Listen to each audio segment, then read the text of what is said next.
Mercado financeiro na prática. O caso Fred. Fred é um personagem hipotético que o Levine, em 1997, usou para explicar como funciona o mercado financeiro no dia a dia. Olha só, imagina que o Fred acabou de criar um novo caminhão, melhor que os atuais na extração de rochas de pedreira. Então ele teve essa invenção aí.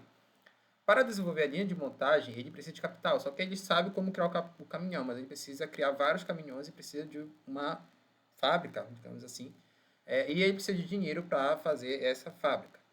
Mesmo que disponha de todos os recursos financeiros necessários, ele não deseja alocá-los em um único projeto de risco, porque demora o tempo para se construir a fábrica, para você ganhar escala, e pode ser que apareça uma alternativa, inclusive, melhor do que a dele.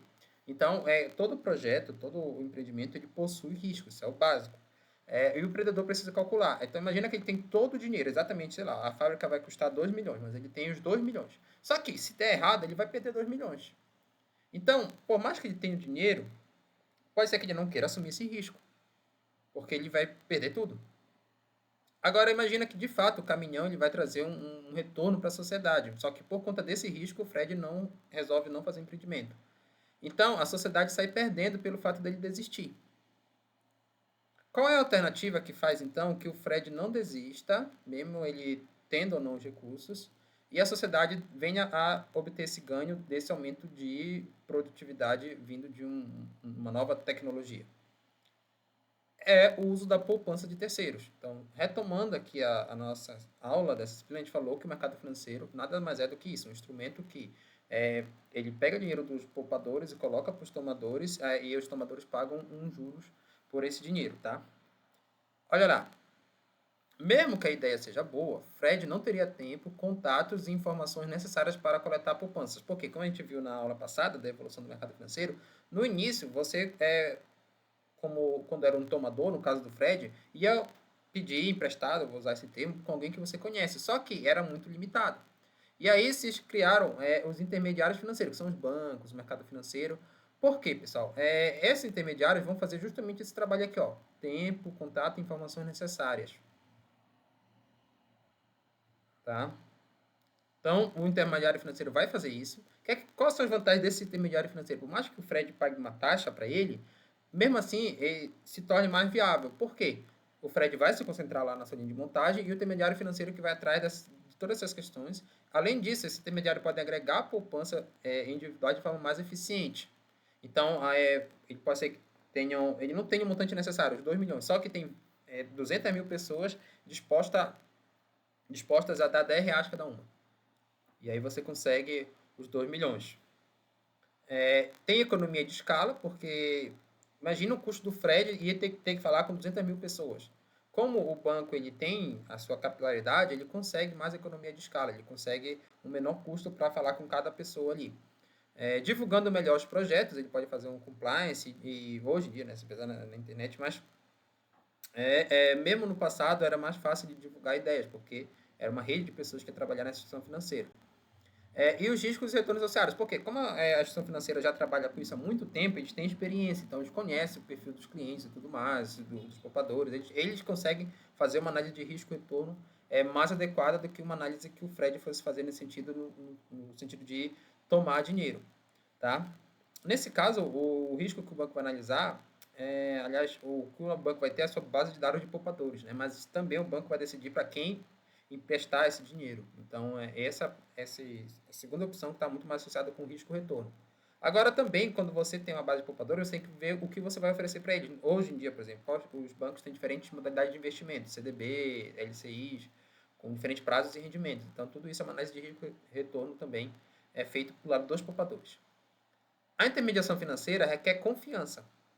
Então, do latim crédito, credito, significa confiança. Todo o mercado financeiro, ele se baseia na confiança. Tá?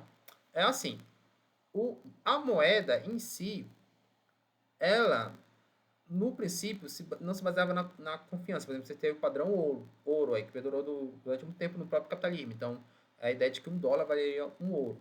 A partir de 1972, você criou a moeda fiduciária. Então, o dólar não está mais atrelado ao ouro, e aí você está atrelado na confiança do governo americano. Se o governo americano começar a gastar muito lá, Isso pode fazer o dólar desvalorizar. Agora, é o seguinte, se o governo americano gastar muito, mas os outros países também gastarem muito, é o que está acontecendo de fato hoje, né? Está todo mundo ligando ali, aumentando a base monetária, imprimindo muito dinheiro, aí a confiança relativa do governo americano se sustenta.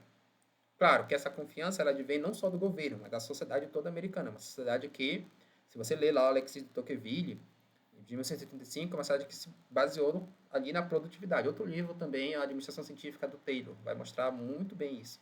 Né, no contexto ali americano, em que a produtividade foi a máxima, e essa produtividade fez sim um aumento da renda do povo americano, no geral, tá? Tanto os trabalhadores como os patrões. Enfim, a transparência é fundamental, porque é a questão da confiança. Assim, o brasileiro, ele pensa que ele é a pessoa mais confiável do mundo. Às vezes a gente tem essa ideia no Brasil, que é um povo carismático, confiável, né? O povo cortês, como fala lá o Sérgio Buarque de Holanda naquele livro Raízes do Brasil, Homem Cardeal. Só que o brasileiro é um dos povos mais desconfiados. E a desconfiança claro, tem vários elementos, mas é algo importante, inclusive para a estagnação do nosso país. Se a gente pensar o Brasil, sei lá, nos últimos 50, 60 anos, praticamente não evoluiu em comparado a outros países, tá? Teve avanço, sim, mas em comparado a países como Índia, China, foram muito poucos. E só você ter uma ideia, o quanto que o brasileiro ainda gasta de tempo para ir no cartório, às vezes para reconhecer coisas que nem necessariam disso. Tá? E tem inúmeros exemplos aí do quanto o Brasil não tem confiança, essa falta de confiança que as pessoas têm uma nas outras. As pessoas, inclusive, elas aparentam ter confiança, mas na prática não. Faz com que o país também não se desenvolva. Claro, pode ter exceções, né? Eu acho que no interior aqui onde eu moro, eu percebo que as pessoas têm mais essa confiança, mas não é a regra no país. Exemplo, por que uma empresa abriria capital revelando estratégia do seu concorrente? Isso aqui é essencial, tá, pessoal? Vamos terminar isso, olha só. Por que eu vou desconfiar de alguém? Por que eu não vou ter confiança? Bom, essa pessoa pode usar a minha informação para fazer ruim. E vocês já pararam para pensar o seguinte, as maiores empresas do mundo são empresas de capital aberto. Será que faz sentido lógico isso? Imagina que eu estou no mercado, tem duas empresas, a Boticário e a Natura, mercado de cosméticos. A Boticário tem capital aberto, aliás, a Natura tem capital aberto e a Boticário não. Teoricamente, como você tem capital aberto, você tem que ser transparente. Essa é a base do mercado financeiro. Tá? Então, a Natura, de 3 em 3 meses, faz seu relatório bimestral financeiro, também faz seu relatório ali gerencial, e nesse relatório gerencial ela coloca para todo mundo a estratégia dela. Bom, a Boticário, vendo a estratégia dela, não está em uma posição de vantagem, porque eu sei a estratégia do meu inimigo, do meu concorrente. Então, eu sei o que fazer para combater essa estratégia. O meu oponente não sabe a minha estratégia. Então, faz mais sentido você pensar que é melhor você ter uma empresa de capital fechado, que não tem ações na bolsa de valores, como a Boticário, do que uma empresa de capital aberto como a Natura. Só que não é isso que acontece na prática. Por que que não só a Natura, mas você pega a Apple, você pega a Microsoft, todas essas grandes empresas têm capital aberto. Elas abrem mão dessa vantagem do sigilo estratégico em prol da transparência. Porque quando elas colocam ali o capital aberto delas, o que é que elas estão fazendo? Atraindo investidores. A pessoa que está interessada em investir em cosmético, ela tem a Natura muito mais acessível e com muito mais transparência do que a Boticário. Não estou falando que uma é melhor do que a outra, estou falando o fato. Então, isso mostra duas coisas, que o mercado financeiro ele se baseia em confiança, tá? E transparência. Claro que o pessoal sempre aumenta por aí dizendo, tem golpe, realmente tem, não dá para negar, mas no longo prazo é isso. O que tem mostrado é que as empresas que mais cresceram foram aquelas empresas que abriram capital. Claro, a empresa passa por diversas fases, então para você crescer, você, na maioria das vezes, tem que abrir capital e precisa ser transparente, porque essa transparência vai possibilitar que você capte recursos no mercado financeiro que seja importante para a sua empresa fazer os investimentos necessários para ela crescer, ganhar escala, entre outras estratégias que a empresa pode ter. Beleza? É isso.